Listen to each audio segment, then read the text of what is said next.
أَوَلَمْ يَنظُرُوا فِي مَلَكُوتِ السَّمَاوَاتِ وَالْأَرْضِ وَمَا خَلَقَ اللَّهُ مِن شَيْءٍ وَأَنْ عَسَىٰ أَن يَكُونَ قَدِ اقْتَرَبَ أَجَلُهُمْ فَبِأَيِّ حَدِيثٍ بَعْدَهُ يُؤْمِنُونَ اولم ينظروا فی ملکوت السماوات والارض وما خلق اللہ من شیء، اور کیا یہ لوگ غور و فکر نہیں کرتے آسمانوں اور زمین کی سلطنت میں اور جو اللہ تعالیٰ نے چیزیں بنائی ہیں، وان عسى ان یکون قد اقترب اجلهم، اور کیا انہیں یہ گمان نہیں ہے ہو سکتا ہے کہ ان کی مہلت ختم ہوا چاہتی ہو، ان کی اجل، لکل امۃ اجل، ہر قوم کے لیے ایک اجل معین ہے، تو تم کیسے نچنت ہو گئے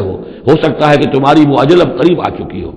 ان یکون قد اقترب اجلهم فبأي حدیث بعدہ یؤمنون، تو اب اس کے بعد اور کس شے پر، کس بات پر یہ ایمان لائیں گے؟